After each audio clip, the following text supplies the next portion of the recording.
200 কোটি টাকার মূল্যের র ম্যাটেরিয়াল এইখানে ভস্মীভূত হয়েছে। যে 307টি ঔষধ কোম্পানি আছে, আমাদের মেজরিটি র ম্যাটেরিয়াল 85 to 90% বিদেশ থেকে আসে।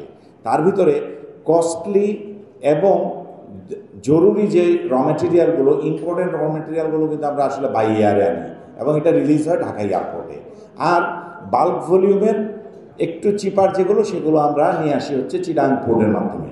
তো প্রতিদিনই আমাদের বড় কোম্পানিগুলোর হয়তো 10টা 12টা 15টা কনসাইনমেন্ট থাকে, মাঝারি বা ছোটো মানের 2টা 1টা 3টা করে থাকে। আমরা গতকালকে এই ঘটনার পরে আমাদের সদস্য কোম্পানিগুলোর কাছে একটা ফর্ম পাঠিয়েছিলাম যে কার কতগুলো ম্যাটেরিয়াল এই জায়গায় ছিল রিলিজের অপেক্ষায়।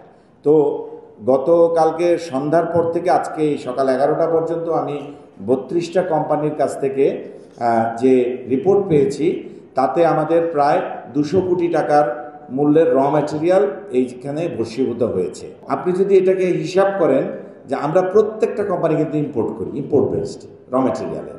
সো এই পরিমাণটা কিন্তু আমার এক্সট্রাপোলেশন, আমি হাতেম ভাই সঠিকভাবে বলেছেন, ইমিডিয়েটলি বলা সম্ভব না, বাট এক্সাক্ট ফিগারগুলো কিন্তু আমাদের আছে।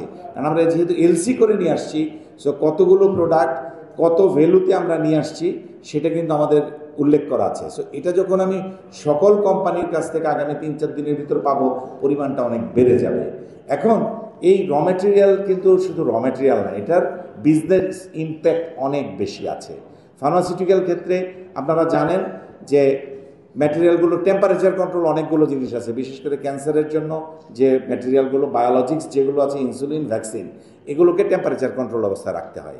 এখন যেগুলো ডিস্ট্রয় হয়ে গেছে তো হয়েই গেছে, যেগুলো আসতে পারে নাই, ধরেন চিটাগাঙে বা সিলেটে বা কলকাতায় গিয়ে নামানো হয়েছে, এখন ওইটার টেম্পারেচার কীভাবে কন্ট্রোল হচ্ছে, we are worried about that one also. নতুন যেগুলো আসবে সেটার জন্য আমাদের যে প্রস্তাবনাগুলো দিয়েছেন আমাদের এক্সপোর্টার অ্যাসোসিয়েশন থেকে, যে এই গুদামগুলোকে ওইভাবে তৈরি করা।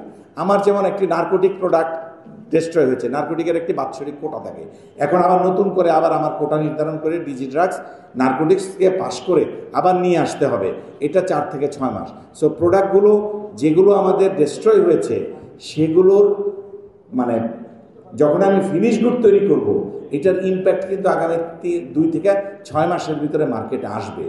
আজকে হয়তো 500 কোটি টাকার র ম্যাটেরিয়াল, কিন্তু এটাকে যখন আপনি কনভার্ট করবেন ফিনিশ গুডে, দেখা যাবে 3000 বা 4000 কোটি টাকার প্রোডাক্ট হতো। এটাতে আরও অন্যান্য ম্যাটেরিয়াল, এবং একটা ম্যাটেরিয়াল ছাড়া ঔষধ বানানো যায় না।